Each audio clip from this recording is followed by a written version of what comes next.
తరఫున, తెలుగు ప్రజల తరఫున, కేంద్ర ప్రభుత్వం తరఫున హృదయపూర్వకమైనటువంటి శుభాకాంక్షలు. ఎందుకంటే తెలుగు సినీ పరిశ్రమలో అక్కినేని నాగేశ్వరరావు గారి తర్వాత మీరు పద్మవిభూషణ్ తీసుకోవడము మాకందరికీ గర్వకారణం. మీ యొక్క 45 ఏళ్ల సినీ జీవితంలో పునాది రాళ్ళు వేసుకుంటూ స్వయం కృషితో ఈరోజు ఎదుగుతూ వస్తున్నారు. ఎంతో కష్టపడి మీరు ఈ స్థాయికి చేరుకున్నటువంటి మీకు ఈరోజు కేంద్ర ప్రభుత్వం పద్మవిభూషణ్తో సన్మానించడము నిజంగా ప్రతి తెలుగు బిడ్డ గర్వపడాల్సినటువంటి అంశం అని నేను భావిస్తా ఉన్నాను. Thank you so much. Padma Vibhushan వచ్చిన ఈ సందర్భంలో మీరు అభినందించడానికి నా స్నేహితుడిగా, చిరకాల మిత్రుడిగా మీరు రావటం అన్నది నాకు చాలా చాలా సంతోషం, మిక్కిలి ఆనందంగా ఉంది. అండ్ మీ ప్రేమని, మీ అభిమానాన్ని ఆస్వాదిస్తున్నాను. Thank you so much. ఢిల్లీలో రాష్ట్రపతి చేతుల మీదుగా తీసుకుంటున్నారు కాబట్టి మేము దానికంటే ముందే మిమ్మల్ని కలవాలి, అభినందించాలనేటువంటి ఆలోచనతో ఈరోజు మీ దగ్గరికి రావడం జరిగింది. మోస్ట్ వెల్కమ్ అండి. దక్షిణ భారతదేశంలో రజనీకాంత్ గారు కానీ మీరు కానీ ఒక మంచి నైతిక విలువలతో కూడినటువంటి నటులుగా మంచి పేరు తెచ్చుకున్నారు. అంతేకాకుండా మన తెలుగు ఇండస్ట్రీస్కి వచ్చినప్పుడు తెలుగు ఇండస్ట్రీలో అప్పుడప్పుడు అనేక రకాల సమస్యలు వస్తుంటాయి, క్రైసిస్ వస్తూ ఉన్నప్పుడు ప్రభుత్వంతో కానీ మీ నటుల మధ్యలో కానీ సినిమా ఇండస్ట్రీ మధ్యలో కానీ వచ్చినప్పుడు సీనియర్ నటుడిగా, మెగాస్టార్గా అందరినీ సమన్వయపరుస్తూ మరి ముందుకు తీసుకెళ్ళేటువంటి వారు. అలాంటి మీరు ఈరోజు మరి పద్మవిభూషణ్ రావడం అనేటువంటిది మరి అందరం సంతోషించాల్సిన అంశం అని నేను భావిస్తా ఉన్నాను. ఈ ఇండస్ట్రీ లేకపోతే మేము లేవండి. మా చదివిన చదువుకు కానీ మన బ్యాక్గ్రౌండ్కి కానీ ఏదో ఒక మారుమూల ఉద్యోగం చూసుకుంటూ ఉండాల్సిన వాళ్ళు ఈ రోజున ఇంత సెలబ్రిటీ స్టేటస్ కానీ ప్రపంచవ్యాప్తంగా ఎక్కడ మన వాళ్ళు ఉన్నా సరే అక్కడ గుర్తింపు కానివ్వండి, ఇవన్నీ రావటం అంటే కనుక కళామ తల్లి, ఆ సినిమా ఇండస్ట్రీ నాకు పెట్టిన భిక్షగా నేను ఫీల్ అవుతుంటాను. ఆ ఇండస్ట్రీ లేకపోతే ఏం లేదు. అందుకని ఇలాంటి ఇండస్ట్రీకి ప్రత్యుపకారంగా నేను ఏం చేయాలి, నాకు ఇంత స్థానం ఇచ్చిన ఇండస్ట్రీకి తిరిగి నేను ఏమి ఇవ్వగలను అనేటటువంటి ఒక గ్రాటిట్యూడ్ నుంచి మొదలైంది. క్రైసిస్ వచ్చినప్పుడు నేనేదో నా భుజం కాయాలి, నా వంతు సహాయం చేయాలి అనే ఆలోచన. ఒక ఇంటికి పెద్ద బిడ్డగా, పెద్ద కొడుకుగా ఆ ఇంటి కుటుంబ బాధ్యతలకి తన వంతు సహాయం ఎలా చేస్తాడో అలాగే నిర్వర్తించాలని ఉంటుంది. కానీ ప్రతిదానికి పెద్ద నేను అనేటువంటి బేసిజానికి మాత్రం పోవాలని కారణం ఒకటి అనుకుంటే మీరంటే అందరు యాక్సెప్టబిలిటీ ఉంటుంది. అది కూడా అది యాక్సెప్టబిలిటీ చిన్నవాళ్ళు కానీ పెద్దవాళ్ళు కానీ ఈ రంగం కానీ ఆ రంగం కానీ మీరు ఏదైనా ఒక మాట చెప్తే దాని మీద మీరు నిలబడతారు, మిగతా వాళ్ళు కూడా మీ మాట గౌరవం ఇస్తారు. అది కారణం నేను అనుకుంటాను. సినిమా రంగం నుంచి రాజకీయాలకు వచ్చి కూడా రాజకీయాలలో మీకంటూ ఒక ప్రత్యేక స్థానాన్ని సంపాదించుకున్నారు. మీరు కొత్త ఒరవడి రాజకీయాల్లో కూడా తీసుకురావడం జరిగింది. మీరు చేపట్టినటువంటి ప్రచార కార్యక్రమం కానీ మీకు వస్తున్నటువంటి స్పందన కానీ అద్భుతంగా మేమందరం ప్రతి కార్యక్రమాన్ని వేరే ప్రత్యామ్నాయ పార్టీలో ఉన్నప్పుడు కూడా మీ రాకను మేము గమనించే వాళ్ళము. మీరు చేస్తున్నటువంటి ప్రచారము, కొత్త ఒరవడి మీరు అద్భుతంగా చేశారు. ప్రాంతాలకు అతీతంగా మీకు స్పందన లభించింది, చాలామంది గెలిచొచ్చారు. ఒక ఆర్టిస్ట్గా నేను మంచి స్థితిలో ఉన్నప్పుడు రాజకీయాల్లోకి వెళ్ళాల్సినటువంటి ఒక పరిస్థితులు నెలకొన్నాయి. ఆ సమయంలో నేను ప్రజలకి ఏదో చెయ్యాలనే తప్పనే ప్రధానం తప్ప ఎలాంటి పొజిషన్స్ ఏమిటి దీని మీద నాకు దృష్టి లేదు. ఎందుకంటే అన్నిటికీ మించి ఉన్నతమైన స్థానాన్ని వాళ్ళ మనసులో వాళ్ళు ఇచ్చిన తర్వాత దానికి మించి నాకు ఏది కావాలి కోరిక లేదు నాకు. అయితే ఏదో చిన్న ఎత్తున మనకి తెలిసి మనకు అందుబాటులో ఉన్నటువంటి చారిటబుల్ ట్రస్ట్ ఇవి పెట్టి చేస్తాను, నేత్రదానం అని రక్తదానం అని చేస్తున్నాం. కానీ పెద్ద ఎత్తున చేసే అవకాశం భగవంతుడు ఇస్తే కనుక అది చిత్తశుద్ధితోటి నేను మనసావాచ కర్మేణ చెయ్యాలి అని ఆ రకంగా నా కృతజ్ఞత తీర్చుకోవాలని మాత్రం చూపించాలని మాత్రం నాకు ఎప్పుడు ఉంటుండేది. నాకు ఇప్పటికి జ్ఞాపకం ఉంటుంది. ఇది అంతకుముందు ఒకటే ఉండేది, ఇలా పెట్టినప్పుడల్లా ప్రతిసారి మీరే జ్ఞాపకం వస్తారు నాకు. ఎంత కీన్ అబ్జర్వేషన్. రాజకీయంగా ఉన్నప్పుడు మాత్రం నాకు ఎనలేని సంతృప్తి ఎక్కడ లభించిందంటే ముఖ్యంగా ఇప్పుడు తమరు చేస్తున్నటువంటి శాఖ ఉంది కదా టూరిజం, అది నేను మీకంటే కొంచెం ఒక స్టెప్ ముందుగా దాన్ని నేను అవి నిర్వర్తించినప్పుడు ఆ శాఖలో మంత్రిగా నాకు పొందినటువంటి అనుభూతి కానీ లభించిన సంతృప్తి కానీ అంతా ఇంత కాదు. ఆ రకంగా మాత్రం రాజకీయాలకు వస్తే ఇంత చేయొచ్చా అనేది మాత్రం నాకు సుస్పష్టంగా నాకు అనుభవపూర్వకంగా తెలిసొచ్చింది మంత్రిగా ఉన్నప్పుడు టూరిజానికి. అది అలా అలా వెళ్ళి ఆఖరికి ఒక కల్నరీ ఇన్స్టిట్యూట్ అనేది నాకు అవకాశం తిరుపతిలో నేను వెళ్ళాను. అద్భుతమైనటువంటి ఇన్స్టిట్యూట్ అది. అంటే క్షమించాలి, అది ఇనిషియేట్ చేసి తీసుకురావడం వరకు నేను చేసి ఇంకా ప్లానింగ్ అంతా మీరు ఉన్నప్పుడే జరిగింది. అంతా జరిగింది. రాబట్టడానికి ఎంత కృషి చేశానంటే అంతా ఇంత కాదు, అది మనకు రాకుండా పోయే పరిస్థితులు ఉన్నాయండి. ఆ టైం లోపల ఒక మినిస్టర్నా ఒక సూపర్ స్టార్నా అన్నీ పక్కన పెట్టేసి ఆ ప్లానింగ్ కమిషన్ చైర్మన్ ఉండేవారు మౌంటిక అహ్లూవాలియా, ఆయన దీన్ని వద్దు, మనకి ఇది వైబుల్ కాదు, ఇది ఫీజిబుల్ కాదంటే కనుక కాదని ఆయన గుమ్మదరికి వెళ్ళిపోయి చేతులు కట్టుకుని ఇది ఓకే చేయండి సార్, దీని ఆవశ్యకత అంతా కాదు. ఇండియాలో ఉన్నటువంటి ఎన్ని రకాల స్టేట్స్ ఎన్ని రకాల కల్చర్స్ ఉన్నాయో అన్ని రకాల వంటకాలు ఉండేటటువంటి దేశం మందే.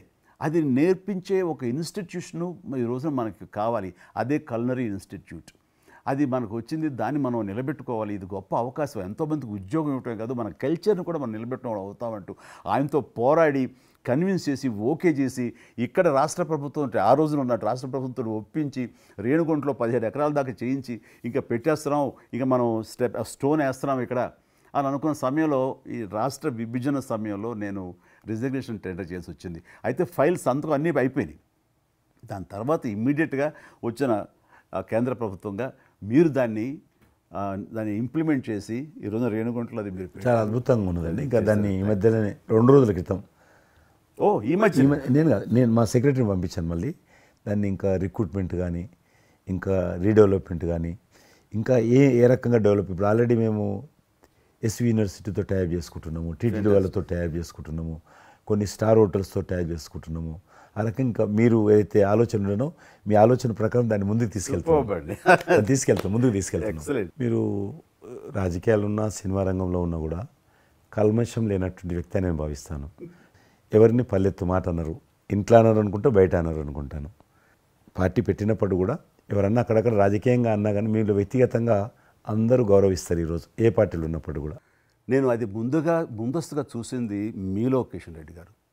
మిమ్మల్ని మనస్ఫూర్తిగా చెప్తున్నాను, అసెంబ్లీలోకి నేను అడుగుపెట్టినప్పుడు నేను కొత్తవాడిని. నా వెనకాల ఆల్రెడీ ఒకసారి ఎమ్మెల్యేగా చేసి రెండోసారి ఎమ్మెల్యేగా ఉన్న కిషన్ రెడ్డి గారు నా పక్క సీట్లో ఉండేవారు. ఇటు పక్క ఇంకొకరు జయప్రకాష్ నారాయణ గారు, ఆయన ఇటు పక్క చంద్రబాబు నాయుడు గారు, మరో పక్కేమో వైఎస్ఆర్ అందరూ ఉండేవాళ్ళు. వీళ్ళందరూ మాట్లాడుతుంటే, వీళ్ళందరూ రాజకీయ ఉద్దండులు మాట్లాడుతుంటే అందరిని చూస్తుండేవాడిని. అక్కడ నాకు వచ్చిన షాక్ ఏంటంటే, ఫస్ట్ ఒకళ్ళు దుయ్యబెట్టుకుంటూ తిట్టుకుంటూ అసలు దుర్భాషలు ఆడుకుంటూ కొట్లాడుకునే పరిస్థితి వస్తూ ఇక ఫినిష్ అయిపోయింది, ఇక ఒకళ్ళొకళ్ళు మాట్లాడుకోరు, ఇంకా వీళ్ళు దీర్ఘకాల శత్రువులు వీళ్ళు ఇంకా అనే ఫీలింగ్ వచ్చింది. ఇలా ఉంటుందా అనేది. బట్ దానికి విరుద్ధంగా నేను అసెంబ్లీ అయిపోగానే కారులో నడుచుకెళ్తుంటే ఎవరైతే ఇద్దరు తిట్టుకున్నారో ఒకరొకరు దూషించుకున్నారో వాళ్ళు భుజమే చేసుకుని ఏంది భయ్యా నువ్వు అలా అన్నావు, నువ్వు అనలేదు భయ్యా, అరే నా నాయకుడు చూస్తున్నాడు అనకపోతే బాగుండదని ఇట్లా అంటుంటే నాకు షాక్ తిన్నాను. చాలా ఆశ్చర్యపోయేవాడిని, ఇదే ఇలా ఉంటుందా. మీ సినిమా ఫీల్డ్ కంటే ఎక్కువ నటులు ఉంటారు, మీ సినిమా ఫీల్డ్ కంటే ఎక్కువ నటులు రాజకీయాల్లో ఉంటారేమో అలా అనిపిస్తుంది నాకు. అక్కడ అలాంటి పరిస్థితుల్లో ఒక నిబద్ధతతోటి ఇష్యూ బేస్డ్గా మాట్లాడుతూ తను అనుకున్నవి నిర్దిష్టంగా చెప్పగలిగేటటువంటి నాయకుల్లో మిమ్మల్ని అబ్జర్వ్ చేశాను. మీరు ఎక్కడ ఎవరిని దుర్భాషలాటం నేను చూడలేదు, ఎవరిని పౌరుషంగా మాట్లాడటం చూడలేదు, ఎవరిని ఎద్దేవా చేయడం రెడిక్యూల్ చేయడం నేను చూడలేదు.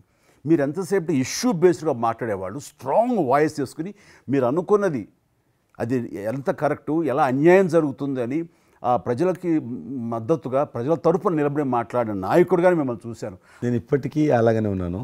అవును, మా పార్టీలో ఉన్న కొంతమంది కానీ బయట ఉన్నటువంటి వాళ్ళు కానీ కొంత మీడియా విలేకరులు కానీ నువ్వు ఆ రకంగా మెత్తగుంటే లాభం లేదు, ఇప్పుడు రాజకీయాలలో నువ్వు కూడా పరుషంగా మాట్లాడాలి, వ్యక్తులను చాలా గట్టిగా మాట్లాడాలి అంటారు. కానీ నేను అదే అంటాను, నేను ఇప్పుడు మారలేను, నాకు అవసరం కూడా లేదు, నేను ఇలానే ఉంటాను. నేను గతంలో ఏ రకమైనటువంటి వాజ్పేయి గారు, లాల్ కృష్ణ అద్వానీ గారు, మా తెలంగాణలో మా వి రామారావు గారు, వెంకయ్యనాయుడు గారు, దత్తాత్రేయ, ఇదంతా నాకు నేర్పారు వాళ్ళు. నేను చిన్నగా ఉన్నప్పుడు నా చేయి పట్టుకొని నడిపారు వాళ్ళు. కాబట్టి నేను ఏ రోజు కూడా చిన్న పొరపాటు చేయకూడదు అనేటువంటి దాంట్లో ఉన్నాను. నేను ఎప్పుడన్నా రాస్తారోకో చేసేవాళ్ళం. రాస్తారోకే మాకు వి రామారావు గారని సిక్కిం గవర్నర్ ఉండే ఎమ్మెల్సీ, ఆయన వెంటనే ఫోన్ చేసేవాడు.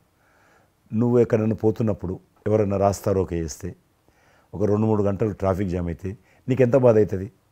కాబట్టి నువ్వు రాజకీయ నాయకుడు అయినంత మాత్రాన రోడ్డు ఆపేసి ప్రజలను ఇబ్బంది పెడితే ప్రజలకు మేలు చేయాలనుకుంటున్నావా, ప్రజలు ఇబ్బంది పెట్టాలనుకుంటున్నావా, ఈ రకంగా ప్రశ్నించేవాడు. నేను ఎవరైనా ముఖ్యమంత్రులది దిష్టిబొమ్మ తగలబెడితే ముఖ్యమంత్రి తగలబెట్టొద్దు, కావాలంటే గవర్నమెంట్ తగలబెట్టు, వ్యక్తి ఆ రకం చిన్న చిన్న విషయాలు నాకు ఫ్యాంటాస్టిక్ సార్. ఈ రోజుల్లో ఎంతమంది ఇలా ఆలోచించే నాయకులు ఉన్నారు, ఎంతమంది స్టేట్స్మెన్లు ఈ రకమైన సలహా ఆ తర్వాత వచ్చే యంగ్ నాయకులకి సలహా ఇచ్చేవాళ్ళు ఉన్నారు. అవన్నీ కరువడిపోతున్నాయి. ఇవన్నీ కూడా చరిత్రలో జరిగేవంట అనే స్థితిలాగా ఉంది మీలాంటి వాళ్ళు లేకపోతే కనుక. ఈరోజు మనము స్వాతంత్రం వచ్చి 75 సంవత్సరాలైంది. ఈ 75 సంవత్సరాల్లో మనం అనేక రకాలుగా అభివృద్ధి చేసుకున్నాము, ప్రాజెక్టులు కట్టుకున్నాము, ముందుకెళ్ళాము, కొంత మెరుగైనటువంటి పరిస్థితి వచ్చింది. కానీ మన తర్వాత వచ్చినటువంటి స్వాతంత్రం వచ్చినటువంటి దేశాలు కూడా డెవలప్డ్ కంట్రీగా ఎమర్జ్ అయినాయి. మనం ఇంకా డెవలపింగ్ కంట్రీ, అభివృద్ధి చెందిన దేశంగా ఎదగలేదు. కానీ దురదృష్టం ఏంటంటే మనకు టార్గెట్ పెట్టుకోలే. ఎప్పటి లోపల మనం లక్ష్యం చేరుకుందాం అనేది ఎక్కడ కూడా పెట్టుకోలే. ఇంకో 75 సంవత్సరాల తర్వాత ఇట్లనే ఉన్నామనుకో, ఇంకో 75 సంవత్సరాల తర్వాత కూడా వెనక తిరిగి చూస్తే మనం డెవలపింగ్ కంట్రీగా ఎమర్జ్ కాము. అందుకే ఈ మధ్యలో మన కేంద్ర ప్రభుత్వము ఒక టార్గెట్ పెట్టుకుంది. ఇప్పుడు కమింగ్ 25 ఇయర్స్ ప్రపంచంలో అత్యధికమైనటువంటి యూత్ పాపులేషన్ ఇండియాలో ఉంటుంది. ఎగ్జాక్ట్లీ. కాబట్టి ఈ 25 ఇయర్స్ అమృతకాలం అంటారు దీన్ని. ఎగ్జాక్ట్లీ. ప్రధానమంత్రి కూడా అప్పుడప్పుడు అంటుంటారు ఇది అమృత కాలం. కాబట్టి ఈ 25 ఇయర్స్ మన యూత్ కానీ ప్రతి ఒక్క ఫీల్డ్ కానీ మనము ఇప్పుడు సినిమా ఫీల్డ్ అందుకు సినిమా ఫీల్డ్ 2047లో ఏ రకంగా ఉండాలి, ప్రపంచాన్ని ఏ రకంగా డామినేట్ చేయాలి, అగ్రికల్చర్ ఏ రకంగా డామినేట్ చేయాలి, ఇండస్ట్రీ ఏ రకంగా డామినేట్ చేయాలి, ఎన్జిఓస్ ఏ రకంగా పనిచేయాలి, ఆర్థిక వ్యవస్థ ఏ రకంగా ఉండాలి, ఆ రకంగా ఎవరికి వారు 140 కోట్ల మంది మనం అనుకొని 2047 లోపల 100 సంవత్సరాల స్వాతంత్ర పండుగ జరుపుకుంటాము. ఆ రోజుకు మనం అభివృద్ధి చెందిన దేశంగా ఎదగాలి. ఇంకొక మాట అంటారు ప్రధానమంత్రి గారు, అప్పుడు ఏ పార్టీ ఉంటుందో అధికారం మనకు అనవసరం. అప్పుడు ఎర్రకోట నుంచి ఏ ప్రధానమంత్రి ఏ వ్యక్తి జాతీయ పతాకం ఆవిష్కరిస్తారో మనకు సంబంధం లేదు, ఎవరైనా ప్రజలు అనుకుంటారు. కానీ ఆ రోజుకు మన దేశం ప్రపంచంలో డెవలప్డ్ కంట్రీ స్థాయికి ఎదిగి 3, 4, 5 ఉంటే అట్లో మన దేశం ఉండాలి అనేది అని ఈరోజు మనం అందరం ఒక లక్ష్యంగా పెట్టుకొని ముందుకెళ్తే యూత్ ఏదైతే అంటున్నారో మీరు, ఆ యూత్ కూడా మరి వాళ్ళ జీవితం సాఫల్యం చెందినట్టు అవుతుంది. ఇప్పుడు డెవలప్డ్ కంట్రీస్లో మనది ఆర్థికంగా చూసుకుంటే కనుక ఆర్థిక వ్యవస్థగా మనది 5వ కంట్రీగా డెవలప్ అయింది. లార్జెస్ట్ ఎకానమీ ఈ మధ్య కాలంలో, ఈ మధ్య సంవత్సరాల్లో, ఒక దశాబ్ద కాలం లోపల. ఇప్పుడు వచ్చే 5 సంవత్సరాల్లో మనం థర్డ్ ప్లేస్ చేరుతాం. ఇప్పుడు యూకే లాంటి మనల్ని పరిపాలించి మన ఆక్రమించుకొని పరిపాలించినటువంటి బ్రిటన్ కూడా వెనకకి నెట్టేసి 5వ స్థానానికి వచ్చేసి వచ్చేటువంటి 5 సంవత్సరాల్లో ఖచ్చితంగా మనం 3వ స్థానంలోకి లార్జెస్ట్ ఎకానమీ కంట్రీగా మనం ఎమర్జ్ అవుతాం. 100%. అవన్నీ ఇప్పుడు జరుగుతున్నటువంటి ఈ యొక్క డెవలప్మెంట్స్, ఈ ఆర్థిక సంస్కరణలు ఇవన్నీ చూస్తుంటే ఖచ్చితంగా ఆ రోజు ఎంతో దూరం లేదు మీరు చెప్పినట్లుగా. మీ తెలిసి ఈ మధ్యలో G20 సమావేశాలు నిర్వహించినప్పుడు నేను మీతోటే మాట్లాడాను. శ్రీనగర్ అంటే ఎట్లా ఉండనో పరిస్థితి తెలుసు. ఈ టూరిజం మినిస్ట్రీకి 4 మీటింగ్లు అవుతాయి. ఒక మీటింగ్ అక్కడ పెట్టాలని నిర్ణయించుకున్నప్పుడు ప్రధానమంత్రి అన్నారు, సినిమా ఫీల్డ్ మీద చర్చించండి, ఎందుకంటే సినిమా ఫీల్డ్ ఎక్కువగా షూటింగ్లు చేసేవాళ్ళు. మేము చిన్నగా ఉన్నప్పుడు జమ్మూ కాశ్మీర్ వెళ్ళలేదు ఎవరం కూడా, కానీ దేశంలో ఉన్నటువంటి కోట్లాది మంది కాశ్మీర్ అందాలను చూశారు సినిమాల కారణంగా. ఎవరు పోలేదు అక్కడికి, కానీ చూశారు. కాబట్టి ఆ సినిమా ఫీల్డ్కి సంబంధించినటువంటి సెషన్ పెట్టాలి మీరని చెప్పి ప్రధానమంత్రి గారు చెప్పి ఆయన ఆదేశించిన తర్వాత ఈ సినిమా ఫీల్డ్కి సంబంధించి అన్ని దేశాలకు సంబంధించినటువంటి ప్రముఖులందరినీ కూడా ఆహ్వానించాం. అప్పుడు మేము మీటింగ్ పెట్టాలంటే పాకిస్తాన్ అన్ని దేశాలకు లెటర్స్ రాసింది, చైనా లెటర్స్ రాసింది, టెర్రరిస్ట్ ఆర్గనైజేషన్స్ అన్నీ కూడా హెచ్చరించాయి. జమ్మూ కాశ్మీర్కి వస్తే Kashmir is a disputed place అది, కాబట్టి ఎవరు రావద్దు, వస్తే మాత్రము ఏమైనా అవుతే మాకు సంబంధం లేదని పాకిస్తాన్ కూడా అందరూ హెచ్చరించారు. బట్ ప్రైమ్ మినిస్టర్ చెప్పాడు, ఎట్టి పరిస్థితుల్లో మీటింగ్ పెట్టి తీరాలి, నువ్వు నాకు అనవసరం, నీకేం కావాలో నేను అన్ని ఏర్పాటు చేస్తాను. ఆ తర్వాత నేను మీతో మాట్లాడి ఆ రోజు అప్పుడే కాశ్మీరు అని అనగానే మీరు కాశ్మీరు లోయల్లో కన్యాకుమారి ఇలాంటి సాంగ్స్ ఎన్నో మాకు గుర్తుకొచ్చినాయి. అలాంటిది మళ్ళీ మీరు మీ పార్టిసిపేషను ఉంటే బాగుంటుంది అనుకున్నప్పుడు ఆ టైంలో నేను రాలేని పరిస్థితిలో రామ్ చరణ్ వస్తే బాగుంటుంది, అతను RRR సినిమా ఆస్కార్ అవార్డు తోటి తను మంచి ఆస్కార్ అవార్డు వచ్చింది, బాగుంటుంది ప్రధానమంత్రి గారు చెప్పాను. అప్పుడు అందరూ ఫారినర్స్ డెలిగేట్స్ అందరూ కూడా ఏ సినిమా సాంగ్ అది నాటు సినిమా డాన్స్ చేశారు అక్కడ, ఎవరు మన కొరియన్ మినిస్టర్.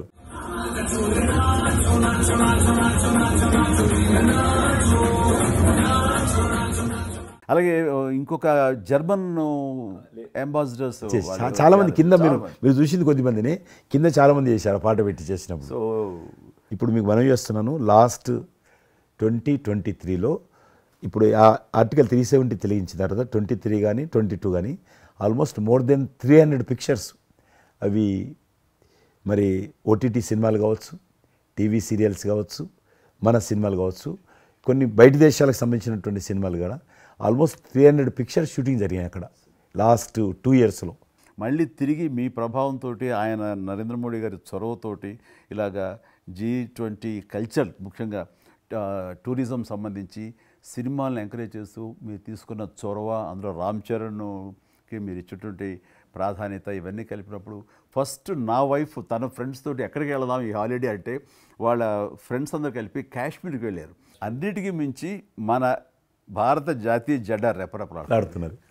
మీకు తెలుసలేదు, మా పార్టీ తరఫున మాకు మురళీ మనోహర్ జోషి గారు ఉండేవారు, పార్టీ అధ్యక్షుడు అద్వానీ గారి తర్వాత. ఆయన కన్యాకుమారి నుంచి కాశ్మీర్ వరకు యాత్ర తీసాము. ఏంటో తెలుసా డిమాండ్, అక్కడ శ్రీనగర్లో జాతీయ పతాకం ఎగరడం, దానికోసం ఉద్యమం చూడండి, ఒక జెండా ఎగరడం కోసం. ఆడికి మిలిటరీ మధ్యలో పోలీస్ ఫైరింగ్ల మధ్యలో ఒక జెండా, మేము జమ్మూ కాశ్మీర్ కానీ ఆపేశారు మమ్మల్ని. అక్కడ నుంచి విమానం, మిలిటరీ విమానంలో తీసుకుపోయి ఆయన ఒక్కరిని అక్కడ జెండా ఎగిరినట్టు చేసి మనం తీసుకొచ్చారు. దల్ లేక్ అని ఉంది అక్కడ, ఉన్నది కదా. మొన్న 15th ఆగస్ట్, ఇంతకుముందు 15th ఆగస్ట్ ఏదైతే మనము 70 సంవత్సరాల పండుగ జరుపుకున్నాము, 50,000 మంది అమ్మాయిలు అబ్బాయిలు స్కూల్ పిల్లలు అందరూ చేతులలో 3 రంగుల పతాకాలు పట్టుకొని దల్ లేక్ చుట్టూ ఊరేగింపు చేశారు. అది మార్పు. ఇంకొకటి నాకు సంతోషం ఏంటంటే, మీరు రాజకీయాలకు రాకముందే మీకంటూ ఒక ప్రత్యేక స్థానం సర్వీస్ యాక్టివిటీలో చిరంజీవి చారిటబుల్ ట్రస్ట్ చాలా పెద్ద ఎత్తున చేయడం అనేటువంటిది నిజంగా అది చాలామందికి ఆదర్శమైంది. మిమ్మల్ని చూసిన తర్వాత చిరంజీవి గారు పెట్టిన అంత పెద్ద నటు పెట్టడం మనం చేయకూడదని వాళ్ళ స్థాయిలో పెట్టినటువంటి చాలా సంస్థలు మీ నుంచి స్ఫూర్తి తీసుకొని పెట్టారనేది నాకు తెలిసిన వాళ్ళు కూడా చాలామంది చెప్పారు. కాబట్టి అది గొప్ప విషయం. మీకు ఎందుకు వచ్చిన ఐడియా? అది ఏదైనా సరే ముందు మన మనసులో తిరిగి ప్రత్యుపకారంగా ఏదైనా చెయ్యాలి అనే భావం ఒకటి ఉంటేనండి అవకాశాలు ఎదురుగా ఉంటాయండి మన ఎదురుగా. అలా చూసినప్పుడు ఆ టైంలో రక్తం దొరకక చనిపోయే వాళ్ళు చాలామంది ఉన్నారు. అది గర్భస్రావంతో, డెలివరీ సమయంలో, యాక్సిడెంట్ సమయంలో కొంతమంది క్షతగాతులు, అట్లాగా లుకేమియా కానివ్వండి, క్యాన్సర్ కానివ్వండి, ఇలాంటివి తలసేమియా కానివ్వండి, ఇలాంటి చాలామంది ఉన్నారు. ఇంతమంది జనాభా ఉన్న ఈ దేశంలో రక్తం ఇచ్చేవాళ్ళు లేకుండా పోయారు. ఎందుకంటే రక్తం అనేది ల్యాబుల్లో తయారు చేసేది కాదు, ఒక మనిషి మరొక మనిషికి దానం ఇస్తేనే జరిగేది. సో ఆ మాత్రం ప్రత్యామ్నాయం లేదు. సో ఇది కేవలం మంచి మనసుతోటి ఉండేవాళ్ళు ఇచ్చేదే. వాళ్ళు మోటివేట్ చేయాలంటూ నేను ఏం చేస్తానంటే, నా ఫ్యాన్స్ని ఫస్ట్ మోటివేట్ చేద్దామని దీని ఆవశ్యకత చెప్పడం కోసంగా షార్ట్ ఫిల్మ్స్ కానివ్వండి, ఎక్కడ పెడితే అక్కడ నేను ఇవ్వటం మొదలుపెట్టేసరికి ఈ రోజున రక్తం ఇవ్వటం కోసంగా ముమ్మరంగా ముందుకు రాగలుగుతున్నారు అంటే దాన్ని ఇనిషియేట్ చేసింది, దానికి ముందస్తుగా దాన్ని మోటివేట్ చేసింది నేను అని చెప్పుకోవడానికి నాకు గొప్ప విషయం అండి. కానీ మీరు ఒక ఉద్యమంలాగా తయారు చేశారు దాన్ని, ఒక మూమెంట్ లాగా తయారు చేసి mission. Hats off to my fans and motivate అయిన ధర్మాత్ములు, మంచి మనసు ఉన్న వాళ్ళు ఎంతోమంది ముందుకు వచ్చారు. వాళ్ళందరికీ కూడా ఈ సందర్భంగా చేతులెత్తి నమస్కరిస్తాను. ఇక్కడ మీ గురించి నేను ఇంకోటి విన్నాను, మీరు ఏదైతే నా సేవా కార్యక్రమాల గురించి మీరు ప్రస్తావించారో అదే సమయంలో నేను కోవిడ్లో కూడా నేను కొంచెం యాక్టివ్గా ఉండి మా కార్మికులకి సంబంధించి 3 నెలల పాటు 4 నెలల పాటు నా మిత్రుల సహకారంతో నేను కొంత అమౌంట్ తోటి సినిమా ఫీల్డ్లో పనిచేస్తున్నటువంటి దాదాపు ఆఫీస్ బాయ్ నుంచి మొదలు పెడితే టెక్నీషియన్స్ వరకు కూడా మీరు చాలా పెద్ద ఎత్తున చాలా మందికి నేను గ్రాసరీస్ ఇవ్వగలిగాను, వాళ్ళకి బయటికి రాని పరిస్థితిలో. బట్ అదే పరిస్థితిలో మీరు దేశవ్యాప్తంగా మీరు ముఖ్యం ఇక్కడ మన రాష్ట్రానికి సంబంధించి తెలంగాణలో మీరు ఫ్రంట్ లైన్లో ఉండి ప్రతి వాళ్ళని పరామర్శిస్తూ, ప్రతి హాస్పిటల్కి వెళుతూ, ఎవరైతే ఆ రోజున ఫ్రంట్ లైన్ హీరోస్ ఉన్నారో వాళ్ళందరినీ పరామర్శిస్తూ మీరు అద్భుతంగా పెద్ద ఎత్తున చేశారు. అదే కాకుండా మన ఇండియా లెవెల్లో మీరు corona command control room, corona command control room మీకు మీ ఆధ్వర్యంలో జరిగింది. అప్పుడు మీరు చేసిన సేవల గురించి దేశం ప్రస్తావించారు. అంటే అప్పుడు నోడల్ మినిస్ట్రీ హోమ్ మినిస్ట్రీ ఉండింది. ఏమైనా డైరెక్షన్స్ దేశానికి ఇవ్వాలన్నా, రాష్ట్ర ప్రభుత్వాలకు ఇవ్వాలన్నా, లాక్డౌన్ ఎక్కడ పెట్టాలి, ఎక్కడ పెట్టకూడదు, ఎప్పుడు పెట్టాలా, లాక్డౌన్లో ఏ స్థాయికి వెళ్ళాలా, అన్నీ కూడా హోమ్ మినిస్ట్రీ ఇచ్చేది. నేను అప్పుడు హోమ్ మినిస్ట్రీలో ఉన్నాను. ప్రజలకు రోజువారీ అవసరమైనటువంటి 24 మినిస్ట్రీస్ ముగ్గురు జాయింట్ సెక్రటరీస్ ఒక్కొక్క మినిస్ట్రీ నుంచి 8 గంటల చొప్పున హోల్ నైట్ టు డే 24/7 ఆ బ్యాచ్ కరోనా కంట్రోల్లో కూర్చోవాలి. ఆ రకం కూర్చున్నప్పుడు దానికి యాజ్ ఎ మినిస్టర్గా నన్ను ఇన్ఛార్జ్ పెట్టారు ప్రధానమంత్రి గారు, అమిత్ షా గారు. చాలా అద్భుతంగా నేను కూడా ఆల్మోస్ట్ 1.5 మంత్ ఆఫీసులోనే పడుకున్నాను. మిలిటరీ విమానాలలో ఆక్సిజన్ పంపించాను, మీకు తెలుసు మిలిటరీ విమానాలు. ఒక విమానం ఢిల్లీ నుంచి ఆక్సిజన్ తీసుకొని వస్తే గ్రీన్ ఛానల్ ద్వారా హైదరాబాద్ సికింద్రాబాద్ స్టేషన్ వచ్చేంత వరకు కూడా ఎక్కడ ఆగకపోయేది. అంత నెట్వర్క్ గ్రీన్ ఛానల్ అంటారు. ఆ రకంగా విమానాల ద్వారా నేను గాంధీ హాస్పిటల్కి ఆల్మోస్ట్ 12 సార్లు పోయాను లోపలికి. ఎవరైతే వెంటిలేటర్ మీద పేషెంట్స్ ఉంటారో నేను బుక్ ఒకటి ప్రింట్ చేశాను. వెంటిలేటర్ మీద పేషెంట్ దగ్గరగా మాట్లాడాను. దేవుడి మీద భారం ఇచ్చి తిరిగాను. ఆ రకంగా ఎందుకు వెళ్ళానంటే ఏదో పబ్లిసిటీ కోసం కాదు.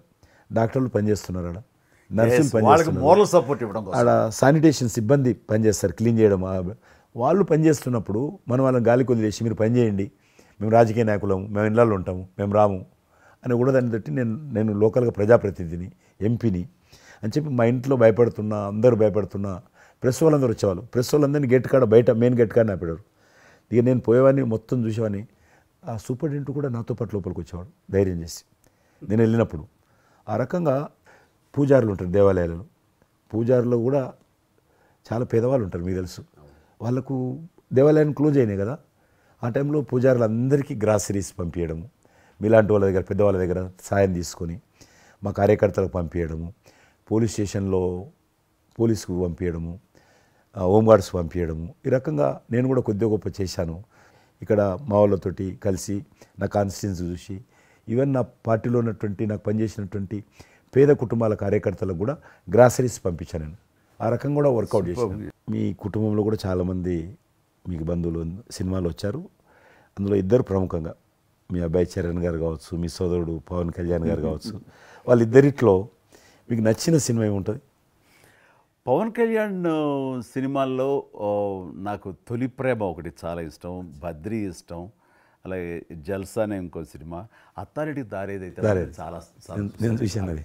అవి తను చేసినవి సినిమాలైనా అన్నీ కూడాను అద్భుతమైన సినిమాలే, 1-2 తప్ప. అండ్ చరణ్ రెండో సినిమా మగధీర నభూతన భవిష్యత్. మీరు అసెంబ్లీలో నాకు వచ్చి చెప్పారు, ఇది మగధీర రిలీజ్ అయిన రోజు ఉన్నారు మీరు, జ్ఞాపకం ఉందో లేదు మీకు? కరెక్టే కదా, మీరు షేర్ చేశారు. చాలా బాగా నడుస్తుంది మా అబ్బాయిది, మంచి అదే టైంలో మీరు అసెంబ్లీలో కూడా చెప్పారు మాకు, మామూలుగా మాట్లాడుతున్నారు. మగధీర చాలా అద్భుతంగా వచ్చింది, చిరంజీవి అని మీరు ఎంత సంతోషపడిపోయారో. మీకు రాజకీయంగా మీ తదనంతరం లేదా మీతో పాటు మీ బంధుగణంలో కానీ మీ బంధువులో కానీ మీరు ఎంకరేజ్ చేసిన మీ శిష్య వర్గంలో కానీ ఎవరైనా ఉన్నారా?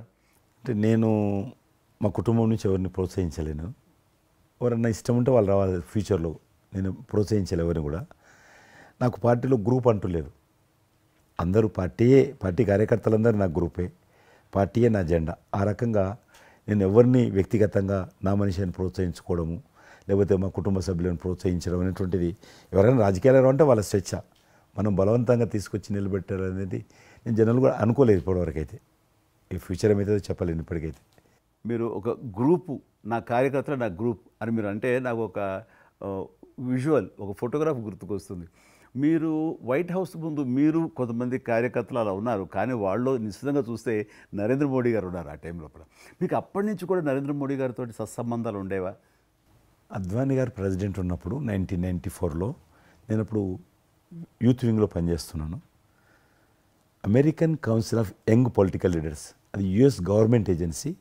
వాళ్ళు ఏం చేసేవాళ్ళంటే కొన్ని ముఖ్యమైనటువంటి దేశాల నుంచి అప్పుడప్పుడు యూత్ డెలిగేషన్, పొలిటికల్ పార్టీకి సంబంధించినటువంటి యూత్ డెలిగేషన్, యంగ్ లీడర్స్ అంటారు, యంగ్ లీడర్స్ని పిలిచి మా దేశం ఏ రకంగా అభివృద్ధి చెందుతుందో మీరందరూ చూసి మీరు మీ దేశాల్లో మాకు దేశం గురించి ప్రచారం చేయాలి, వాళ్ళ కాన్సెప్ట్ అది. అద్వానీ గారు ముగ్గురిని సెలెక్ట్ చేశారు. నన్ను హైదరాబాద్ నుంచి, తెలంగాణ ఉమ్మడి రాష్ట్రం ఆంధ్రప్రదేశ్ నుంచి, కర్ణాటక నుంచి అనంత్ కుమార్ అని చనిపోయారు, మినిస్టర్ ఉండేవాడు, సివిల్ అవియేషన్ మినిస్టర్ ఉండేవాడు, కల్చర్ మినిస్టర్, ఆయన చనిపోయారు మధ్యలోనే. అక్కడ గుజరాత్లో ఆర్గని పార్టీకి సెక్రటరీ ఉండేవాడు నరేంద్ర మోడీ గారు, అప్పుడు మినిస్టర్ కాదు ఇంకా మా ముగ్గురిని సెలెక్ట్ చేసి ఢిల్లీకి పిలిచి ఇట్లా మీరు పార్టీ తరఫున పోవాలి అని చెప్పి, నన్ను కూడా నువ్వు పోవాలన్నప్పుడు నాకు పాస్పోర్ట్ లేదు, నాకు చాలా చిన్న ఏజ్, ఫ్లైట్లో మొదటిసారి పోయినా నేను. తొందర రమ్మంటే మా పార్టీ ఫ్లైట్ టికెట్ ఇస్తే పోయాను. మాట్లాడినాక వారు చెప్పారు మీరు ముగ్గురు కూర్చున్నాక ఇంటి ముందోటి కటింగ్ షాప్ ఉంది, నరేంద్ర మోడీ గారి గడ్డ ఉంది, నాకు గడ్డ ఉంది, చిన్నోని మీరు ఇద్దరు క్లీన్ షేవింగ్ చేసుకురా అన్నాడు. నరేంద్ర మోడీ ఇంటి మా అమ్మ పోయిన క్లీన్ నాకు చూపించాలన్నాడు. మళ్ళీ వచ్చి మళ్ళీ పోయి క్లీన్ షేవింగ్ చేసుకుని నరేంద్ర మోడీ గారు మేము ఇద్దరం, ఎందుకనంటే అయినా మీరు పార్టీ రిప్రజెంట్ చేయడం లేదు, మీరు ఇండియాని రిప్రజెంట్ చేస్తున్నారు, టైంకి రావాలా, టైం పోవాలని చెప్పి మమ్మల్ని పంపించిన తర్వాత నరేంద్ర మోడీ గారు మీరు చూడండి ఆ ఫోటోలో ఆయన సంఖ్య ఒక బ్యాగ్ ఉంటుంది, ఆ బ్యాగులో పుస్తకము పెన్ ఉంటుంది. మేము రాజులాగా పుస్తకం లేదు, పెన్ లేదు, మేము పోతుంటే అందులో భాగంగానే వైట్ హౌస్ లోపల రాణించేవాళ్ళు చాలా దూరంకి వెళ్ళి, కానీ చూపించేవాళ్ళు బయట ఉండే కొంత అమెరికా ఇది వైట్ హౌస్ అక్కడ కనిపిస్తుంది, అందులో అది ప్రెసిడెంట్ రూము, ఇక్కడ కనిపిస్తుంది కిచెను, ఇది కాన్ఫరెన్స్ హాలు. బయట నుంచి అందరు చెప్పేటోళ్ళు చాలామంది ఉండేవాళ్ళు, గైడర్స్ టూరిస్ట్ గైడ్స్ ఉంటారు కదా, వాళ్ళు చాలామంది అక్కడ పోతే చెప్పేవాళ్ళు. ఆ రకంగా అక్కడ దిగినటువంటి ఫోటో అది. ఎందుకు రిలీజ్ చేశానంటే ప్రధానమంత్రి గారు అయిన తర్వాత నాకు ఫోన్ చేశాడు, కిషన్ ఏమన్నా మీ దగ్గర ఫోటోలు ఉన్నాయా? ఆయన దగ్గర లేవు పాపం. ఓకే, నాకు ఫోన్ చేశాడు. నేను ఎమ్మెల్యే క్వార్టర్స్లో అవన్నీ ఫోటోలు తీసినాక ఇంత కట్ట ఉండే కానీ అన్నీ అంటుకొని ఒకటి మనకు తెలియదు కదా, మొత్తం పాడిపోయినాయి. 8 ఫోటోలు దొరికినాయి. అందులో ఏదో ఒకటి దొరికింది, బోటు థమ్స్అప్ తాగుతూ, అప్పుడు థమ్స్అప్ తాగోదని కూడా తెలియదు, ఇది మల్టీనేషనల్ కంపెనీ అటువంటి ఏం లేదు అప్పుడు. బోట్ నడిపిస్తున్న ఫోటో ఇవన్నీ కూడా కొన్ని దొరికితే పంపించాను.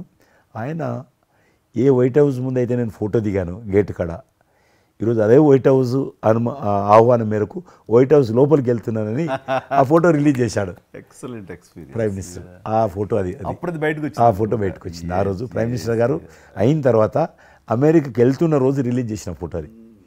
మీరు మాకు ఒక మాట ఇచ్చారు, మీరు మన ఆఫీస్ ఏదైతుందో టూరిజం ఆఫీసు ఢిల్లీలో నేను వస్తాను, మన ఇద్దరం ఒకసారి ఎందామని అన్నారు. కానీ మీ ఒత్తిడి కారణంగా మన ఒత్తిడి కారణంగా జరగలేదు. ఇంకా అది రేపు ఎలక్షన్స్ తర్వాత మళ్ళీ అది చెప్పలేము కాబట్టి అది వస్తాను. అది కాకుండా మీరు నాకు ఇంకా జ్ఞాపకం ఆఫీస్లో ఉన్నప్పుడు నాకు గర్వం ఫీల్ అవుతాను. ఎందుకంటే మీరు పెట్టిపోయినటువంటి ఫోటోలు ఇండియాకి సంబంధించినటువంటి టూరిజం డెస్టినేషన్ యొక్క ఫోటోస్ ఏవైతున్నాయో అవి ఇంకా ఆ రకంగానే ఉన్నాయి. నేను అడిగిన ఎవరు పెట్టారంటే చిరంజీవి గారు పెట్టారంటారు. డ్రైవర్ కూడా మీకైతే డ్రైవర్ ఉండను, అతను ఇప్పుడు నా దగ్గర ఉన్నాడు, రణధీర్.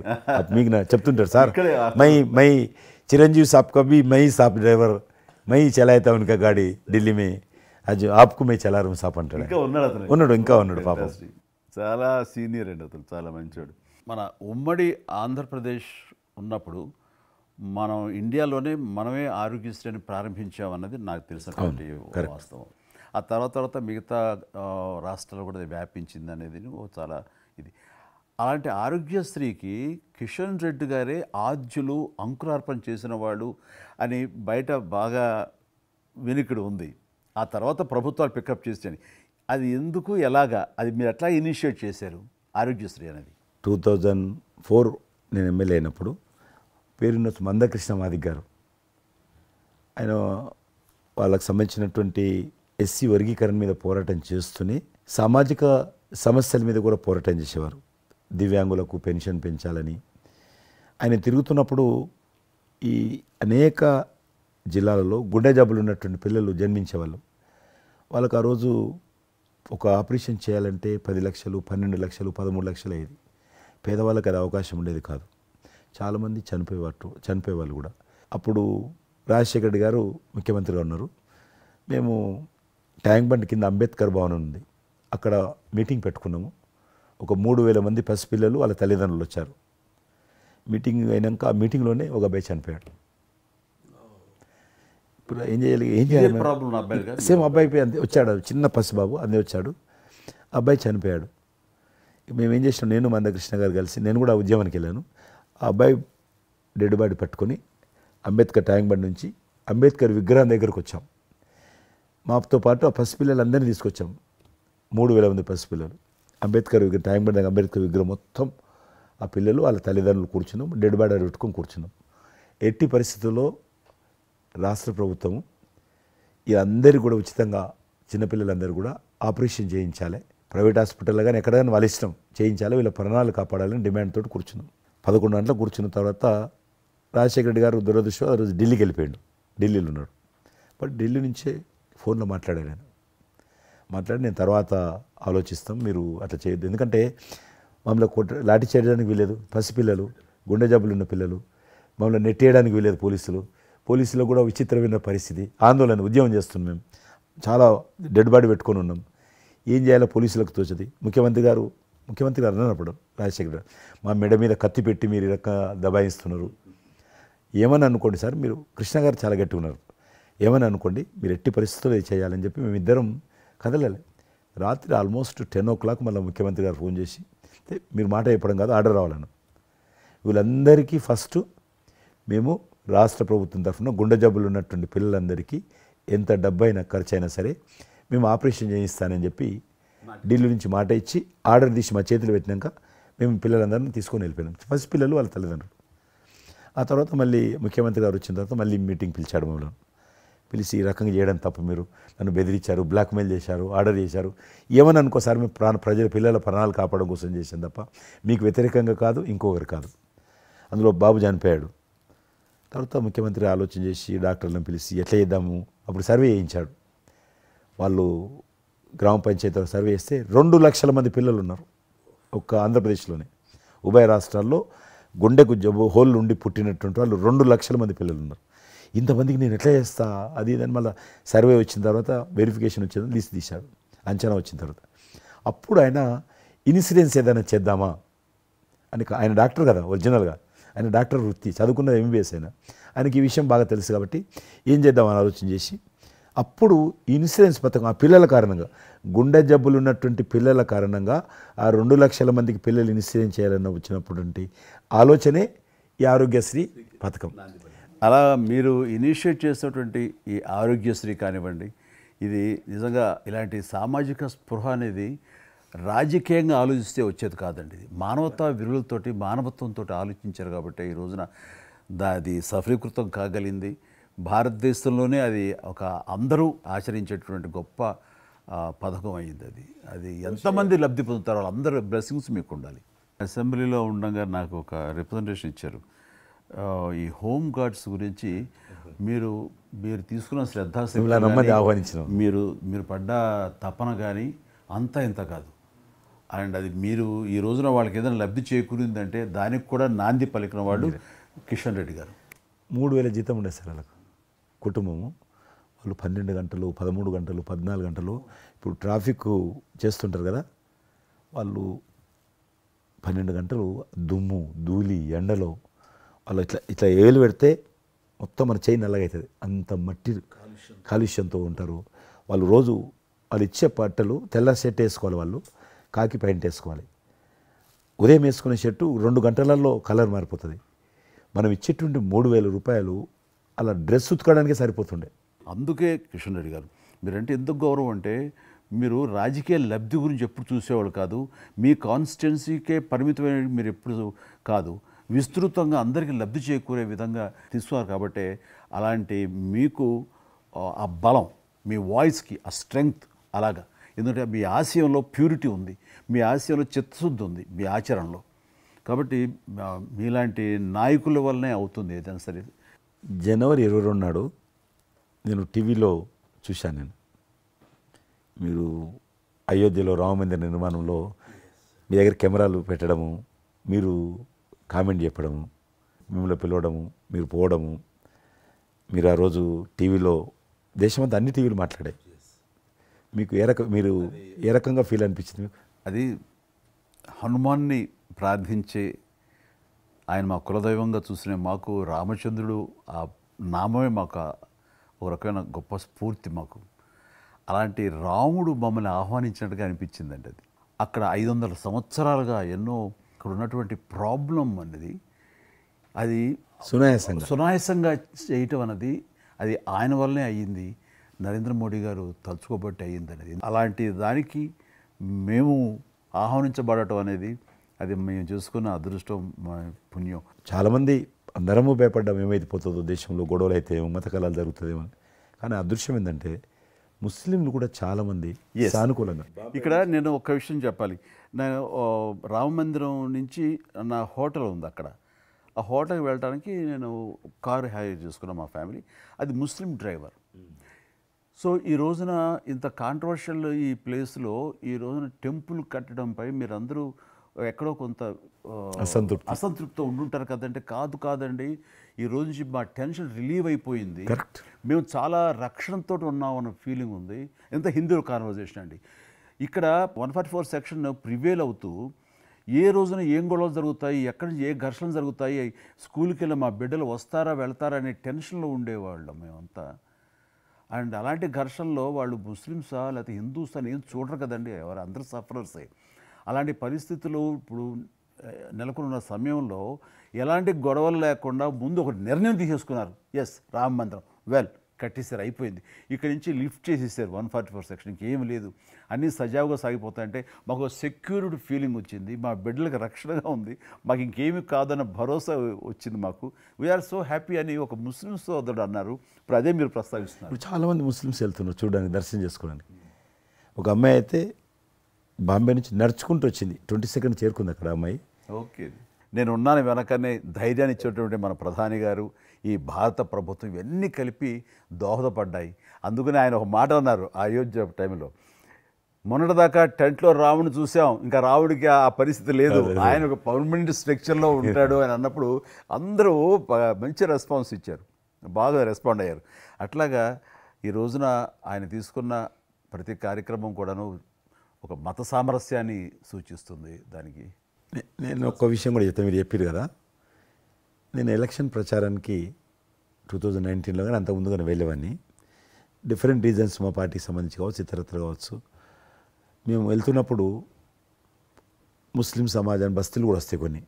మేము ఎంత మైకులు పెట్టుకొని డ్రమ్ కొట్టుకుంటూ పోయినా కూడా ఒక్కరు కూడా బయటకు వచ్చేవాళ్ళు కాదు. ఇప్పుడు పరిస్థితి త్రిపుల్ తలాక్ అని ఒకటి ఉండేది, అది ముస్లింలో ఒక సాంప్రదాయం. అది ఏదైనా భర్త కోపం వచ్చినా 3 సార్లు తలాక్ అంటే ఆడబిడ్డ ఇంటి నుంచి వెళ్ళిపోవాలి. 3 సార్లు అంటే తలాక్ అంటే వెళ్ళిపోవాలి. అయితే దాన్ని మోడీ గారు త్రిపుల్ తలాక్ సిస్టాన్ని చట్టం చేసి ఇది చేయడానికి వీల్లేదు, ముస్లిం మహిళలకు కూడా హక్కులు ఉంటాయి అని చెప్పి ఆయన చేశాడు. అప్పుడు కూడా చాలామంది భయపెట్టించారు, మత కళాలు జరుగుతాయి, అట్లా వేయొద్దు, నువ్వు ముస్లిం పర్సనల్ విషయాల్లో మీరు జోక్యం చేసుకుంటున్నారంటే ఆయన చాలా వివరంగా చెప్పాడు. ఈరోజు నువ్వు ఒక భర్తగా నీ భార్యకు తలాక్ అని ఇచ్చేసి పంపించేస్తున్నావు. రేపు నువ్వు తండ్రి అవుతావు. తండ్రి అయిన తర్వాత కూడా మీ అల్లుడు నీ కూతురుకు తలాక్ తాగని విడాకులు ఇచ్చి పంపిస్తే అప్పుడు నువ్వు ఎంత బాధపడతావు? కాబట్టి ఏ తండ్రి అయినా సరే అట్లా ఉంటుంది. కాబట్టి ఇది ఈ రకమైనటువంటి ఉండకూడదని చెప్పి ఆయన త్రిపుల్ తలాక్ రద్దు చేస్తే, నేను ప్రచారానికి వెళ్తున్నప్పుడు అంతకుముందు బయటకు వచ్చేవాళ్ళు కాదు.